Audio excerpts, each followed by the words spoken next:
Hello అందరికీ ఈ రోజు మనం section 16 of sale of goods act ఏం చెప్తుందో తెలుసుకుందామండి. ఈ సెక్షన్ 16 వచ్చేసి ఏం చెప్తుందంటే implied condition as to quality and fitness అన్నమాట. సో మనకి ఈ సెక్షన్ ఏం చెప్తుందంటే క్వాలిటీ అండ్ ఫిట్నెస్ దగ్గరికి వస్తే మనమే చెక్ చేసుకోవాలన్నమాట. అంటే బయ్యరే చెక్ చేసుకుని ఇది క్వాలిటీ ప్రోడక్టా కాదా, దీనికి ఫిట్నెస్ ఉందా లేదా అనేసి చెక్ చేసుకొని గూడ్స్ ని తీసుకోవాలన్నమాట. అంటే ఇక్కడ మనకి క్యావియట్ ఎంటర్ ప్రిన్సిపల్ అప్లై అవుతుంది. ఈ క్యావియట్ ఎంటర్ ప్రిన్సిపల్ ఏం చెప్తుంది, బయ్యర్స్ బివేర్ అనమాట. క్యావియట్ ఎంటర్ అంటే బయ్యర్స్ బివేర్. సో మనకి ఈ ప్రిన్సిపల్ ఏం చెప్తుందంటే వెన్ ఎవర్ మనం ఏదైనా గూడ్స్ పర్చేస్ చేస్తున్నామంటే మనం ఆ గూడ్స్ ని చెక్ చేసుకొని కొనుక్కోమని చెప్పేది ఈ క్యావియట్ ఎంటర్ ప్రిన్సిపల్ అనమాట. అంటే మనకి ఇది క్వాలిటీ ఉందా లేదా ఆ గూడ్స్ ని చూసి తెలుసుకొని కొనుక్కోమనేసి చెప్పేది ఈ క్యావియట్ ఎంటర్ ప్రిన్సిపల్ అనమాట. సో మనకి అయినా కూడా కొన్ని ఎక్సెప్షన్స్ ఉన్నాయన్నమాట. కొన్ని సర్కమ్స్టాన్సెస్ లో ఈ క్యావియట్ ఎంటర్ ప్రిన్సిపల్ అనేది అప్లై అవ్వదు అనమాట. జనరల్ రూల్ అయితే మనం implied condition as to quality and fitness లేదనమాట. ఎందుకంటే మనమే దాన్ని చెక్ చేసుకొని కొనుక్కోవాలి. అదే మనకి క్యావియట్ ఎంటర్ ప్రిన్సిపల్ చెప్తుంది. కానీ మనకి కొన్ని ఎక్సెప్షన్స్ అయితే ఉన్నాయన్నమాట. ఆ ఎక్సెప్షన్స్ ఏంటో తెలుసుకుందాము. సో మనకి ఫస్ట్ ఎక్సెప్షన్కి వస్తే ఇప్పుడు ఫర్ ఎగ్జాంపుల్ మీరు బయ్యర్ అనమాట. సెల్లర్కి మీకు ఏ పర్పస్కి గూడ్స్ కావాలి అనే విషయాన్ని సెల్లర్కి చెప్పారనమాట. పర్టికులర్గా నాకు ఈ పర్పస్ కోసం నాకు ఈ గూడ్స్ కావాలి అనేసి చెప్పారనమాట. అంటే మీరు ఉపయోగించవలసిన స్కిల్ అండ్ నాలెడ్జ్, అంటే ఇది క్వాలిటీ ఉందా లేదా అన్న చెక్ చేసుకోవాల్సిన మీ స్కిల్ అండ్ నాలెడ్జ్ మీరు సెల్లర్కి ఇస్తున్నారు. సెల్లర్ మీద మీరు బర్డెన్ పెడుతున్నారు. ఎందుకంటే మీరు సెల్లర్కే చెప్తున్నారు ఈ పర్టికులర్ నాకు ఈ పర్పస్ కోసం గూడ్స్ ఇవ్వండి అనేసి. సో మీరు సెల్లర్కే వదిలేస్తున్నారు స్కిల్ అండ్ నాలెడ్జ్ యూజ్ చేసి మాకు ఆ పర్పస్కి గూడ్స్ ఇవ్వమనేసి. సో అప్పుడు మీరు సెల్లర్కి ఆ పర్పస్ని క్లియర్గా మెన్షన్ చేసినప్పుడు సెల్లర్ అనే అతను ఏం చేయాలి, అతని ఓన్ స్కిల్ అండ్ జడ్జ్మెంట్ని యూజ్ చేసి మీకు గూడ్స్ని ఇవ్వాలన్నమాట. సో ఇప్పుడు ఫర్ ఎగ్జాంపుల్ అతను స్కిల్ అండ్ జడ్జ్మెంట్ యూజ్ చేసి మీకు గూడ్స్ని ఇచ్చాడు, మీకు ఆ పర్పస్కి సెట్ అవ్వలేదన్నమాట. అప్పుడు ఈ క్యావియట్ ఎంటర్ ప్రిన్సిపల్ అప్లై అవ్వదు అనమాట. You can file suit against the seller. Because ఎందుకంటే మీరు గూడ్స్ కొనుక్కునే ముందే మీకు సెల్లర్కి క్లియర్గా మీకు ఏ పర్పస్ కోసం గూడ్స్ కావాలి అనే దాన్ని సెల్లర్కి క్లియర్గా మెన్షన్ చేశారనమాట. సో కాబట్టి ఈ కేసులో మనం క్యావియట్ ఎంటర్ ప్రిన్సిపల్ అప్లై అవ్వదు అనమాట. ఎందుకంటే మీరు ఆల్రెడీ సెల్లర్కి చెప్పారు కాబట్టి మీరు మళ్ళీ మీ స్కిల్ అండ్ జడ్జ్మెంట్ యూజ్ చేసి ఇది క్వాలిటీ ఉందా లేదా అని చెక్ చేసుకోవాల్సిన పని లేదనమాట. ఇంకొక ఎక్సెప్షన్ ఏంటంటే goods are of merchantable quality. So ఇప్పుడు ఏంటంటే ఇప్పుడు మర్చెంటబుల్ క్వాలిటీ అంటే ఏంటో తెలుసుకుందాము. ఈ మర్చెంటబుల్ క్వాలిటీ దాని యొక్క డెఫినేషన్ మనకి సేల్ ఆఫ్ గూడ్స్ యాక్ట్లో లేదండి. మర్చెంటబుల్ క్వాలిటీ ఏంటంటే ఇప్పుడు ఆ పర్టికులర్ గూడ్స్ ని మర్చెంటబుల్ క్వాలిటీ అని ఎప్పుడు అంటామంటే ఒక ఆర్డినరీ ప్రూడెంట్ పర్సన్ ఆ గూడ్స్ ని చూసాడంటే దాన్ని కొనుక్కుంటాడనమాట. అంటే అది అంత ఫిట్ కండిషన్ లో ఉన్నాయన్నమాట. సో అది మనకి మర్చెంటబుల్ క్వాలిటీ అనమాట. సో ఇది ఒక ఎక్సెప్షన్.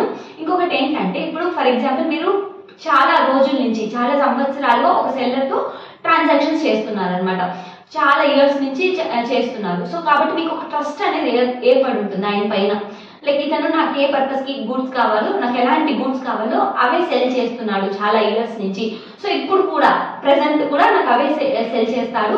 ఎందుకంటే నేను చాలా ఇయర్స్ నుంచి ఆయన దగ్గర తీసుకుంటున్నాను కాబట్టి మీకు ఆ నమ్మకం ఉందన్నమాట. సో ఇప్పుడు మళ్ళీ మీరు as a normal in the course of business you have ordered some goods అనమాట. సో అప్పుడు అతను గూడ్స్ ఇచ్చాడంటే ఇక్కడ మళ్ళీ క్యావియట్ ఎంటర్ ప్రిన్సిపల్ అప్లై అవ్వదు అనమాట. ఎందుకంటే మీరు చాలా ఇయర్స్ నుంచి అతని దగ్గర చేస్తున్నారు, ఆ నమ్మకం ఉంది మీకు.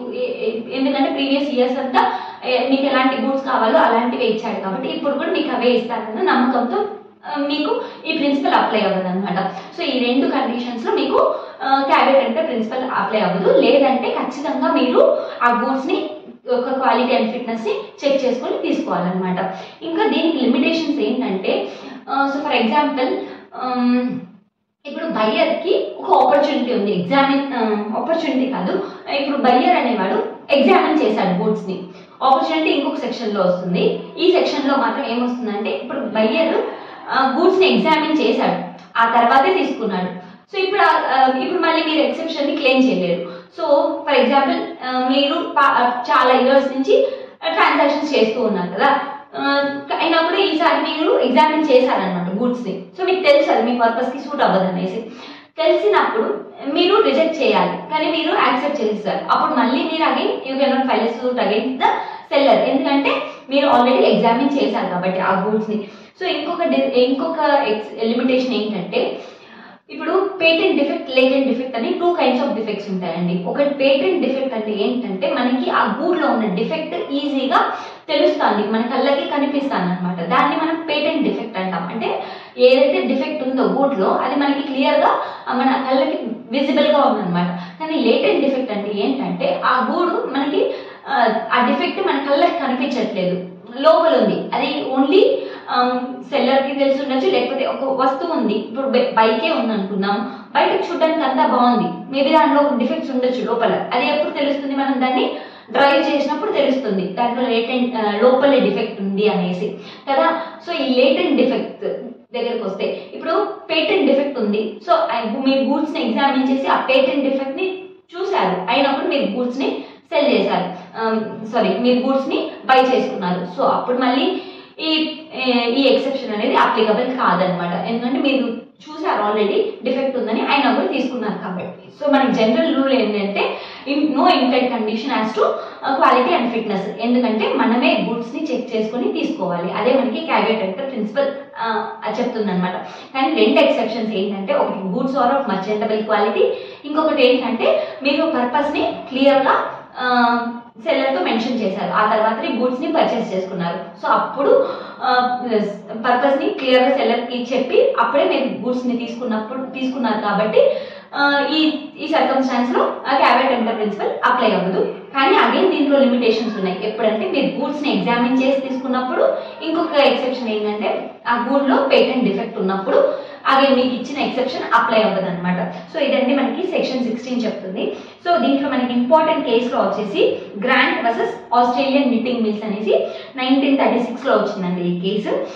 అతను ఏమంటే అండర్ గార్మెంట్ అడిగాడనమాట సెల్లర్ని. సో సెల్లర్ ఇచ్చాడనమాట. సో అండర్ గార్మెంట్ అనేది మనకి డైరెక్ట్ స్కిన్ తో కాంటాక్ట్ లో ఉంటుంది. సో మనం సెల్లర్ దగ్గర నుంచి కొనుక్కునేటప్పుడు అతను మంచి క్వాలిటీ అండర్ గార్మెంటే ఇవ్వాలి. ఏదైనా చీప్ క్వాలిటీ లేకపోతే డిఫెక్ట్ ఉన్నది అలాంటిది ఏదైనా ఇచ్చాడంటే అది ఏమవుతుంది, అది మనకి స్కిన్ తో డైరెక్ట్ కాంటాక్ట్ లో ఉంటుంది కాబట్టి మనకి ఎక్కువ ఛాన్సెస్ ఉన్నాయి మన స్కిన్ ఇన్ఫెక్ట్ అవ్వడానికి కదా. సో కాబట్టి ఎప్పుడు కానీ సెల్లర్ వచ్చేసి క్వాలిటీ ప్రోడక్టే ఇవ్వాలన్నమాట. సో ఆ స్కిల్ అండ్ నాలెడ్జ్ సెల్లర్ పైకి షిఫ్ట్ అయ్యిందనమాట. సో కాబట్టి అతను అది యూజ్ చేయకుండా మీకు ఏదో ఒకటి ఇచ్చేయడం వల్ల ఈ బయ్యర్ అనేవాడు డెర్మటైటిస్ అనే ఇన్ఫెక్షన్ తాకిందనమాట అతనికి. సో అందువల్ల ఈ కేసులో జడ్జిమెంట్ ఏం చెప్పారంటే బయ్యర్ ఖచ్చితంగా సెల్లర్ దగ్గర నుంచి కాంపెన్సేషన్ క్లెయిమ్ చేసుకోవచ్చు అనమాట. ఎందుకంటే అండర్ గార్మెంట్ అనేది మనకి స్కిన్ కి డైరెక్ట్ కాంటాక్ట్ తో ఉంటుంది. సో కాబట్టి సెల్లర్ ఎప్పుడు మంచి ప్రోడక్ట్ ని ఇవ్వాలి, ఎందుకంటే there are many chances that your skin may get infected అనేసి. సో ఈ ప్రిన్సిపల్ ని చెప్పి కోర్టు వచ్చేసి సెల్లర్ కి అగెయిన్స్ట్ గా జడ్జ్మెంట్ పాస్ చేసింది. బయ్యర్ ను సెల్లర్ దగ్గర నుంచి కాంపెన్సేషన్ క్లెయిమ్ చేసుకోవచ్చు అని చెప్పింది అనమాట. సో ఇదండి మనకి సెక్షన్ 16. ఇంకొకటి ఏంటంటే సెక్షన్ 17. సెక్షన్ 17 ఏం చెప్తుందంటే sale by sample. So sale by sample అంటే ఏంటంటే మీరు శాంపుల్ ని చూపిస్తున్నారు, సెల్లర్ అనేవాడు బయ్యర్ కి శాంపుల్ ని చూపిస్తున్నాడు. సో ఈ శాంపుల్ చూపిస్తున్నారు అంటే ఏంటంటే if at all buyer purchases, seller ఏం చెప్తున్నాడు, ఏ శాంపుల్ అయితే చూపించామో అదే మీకు బల్క్ డెలివర్ చేస్తామనే ఉద్దేశం ఉంది కదా. సో అందుకే కదా అతను శాంపుల్ ని చూపిస్తున్నాడు. సో మనకి ఈ శాంపుల్ చూపించినప్పుడు ఎప్పుడైతే సెల్లర్ అనేవాడు శాంపుల్ ని చూపించి గూడ్స్ సేల్ చేస్తున్నాడంటే అతను పంపించే బల్క్ కూడా శాంపుల్ తో మ్యాచ్ అవ్వాలన్నమాట. సో అది మనకి సెక్షన్ 17 చెప్తుంది అనమాట. సో బయ్యర్ కి ఒక ఆపర్చునిటీ ఇవ్వాలన్నమాట. ఏంటంటే ఆ గూడ్స్ అతను ఏదైతే పంపించాడో అది శాంపుల్ తో మ్యాచ్ అవుతుందా లేదా, అంటే బల్క్ గూడ్స్ ఏదైతే బయ్యర్ ఆర్డర్ చేశాడో అది శాంపుల్ తో మ్యాచ్ అవుతుందా లేదా అనేసి చెప్తుంది అనమాట ఈ సెక్షన్. సో ఇంకొకటి వచ్చేసి ఒకటి డిస్కస్ చేసుకున్నాం అనమాట కదా, బల్క్ వచ్చేసి శాంపుల్ తో ఎప్పుడు కరెస్పాండ్ అవ్వాలి. ఇంకొకటి వచ్చేసి రీజనబుల్ ఆపర్చునిటీ ఇవ్వాలి, బయ్యర్ కి చెక్ చేసుకునే ఆపర్చునిటీ. అంటే ఏంటి, శాంపుల్ అనేది బల్క్ తో కరెస్పాండ్ అవుతుందా లేదా అనేసి ఒక ఆపర్చునిటీ ఇవ్వాలి తెలుసుకోవడానికి. ఇంకొకటి వచ్చేసి సో మీరు బల్క్ ఆర్డర్ చేసినప్పుడు లేటెంట్ డిఫెక్ట్స్ ఉండకూడదు అనమాట. లేటెంట్ డిఫెక్ట్స్ అంటే ఇంతకుముందు ఏమనుకున్నాము, కంటికి కనిపించని డిఫెక్ట్స్, ఓకేనా. సో ఆ కంటికి కనిపించని డిఫెక్ట్స్ ఏమీ లేకుండా సేల్ చేయాలన్నమాట. సో శాంపుల్ వచ్చేసి బల్క్ తో మ్యాచ్ అవ్వాలి. బయ్యర్కి ఒక ఆపర్చునిటీ ఇవ్వాలి. అతను ఆర్డర్ చేసుకున్న శాంపుల్లో ఉన్నట్టే బల్క్ గూడ్స్ ఉన్నాయా లేదా అనేసి చెక్ చేసుకునే ఆపర్చునిటీ మనం బయ్యర్కి ఇవ్వాలి. ఇంకొకటి వచ్చేసి ఈ గూడ్స్కి ఏ లేటెంట్ డిఫెక్ట్ కానీ ఉండకూడదు. లేటెంట్ డిఫెక్ట్స్ అంటే కళ్ళకి కనిపించనోటివి అనమాట. సో అది ఆ లేటెంట్ డిఫెక్ట్స్ ఏవి ఉండకూడదు. అప్పుడే సెల్లర్ అనేవాడు అన్ని కండిషన్స్ని ఫుల్ఫిల్ చేసినట్టు అనమాట. అప్పుడే అతనిపైన ఏ కేసు ఉండదు. ఈ మూడిట్లో ఏదైనా బ్రీచ్ చేశాడంటే again seller will be held liable అనమాట. సో ఇదంటే మనకి సెక్షన్ 16. సెక్షన్ 17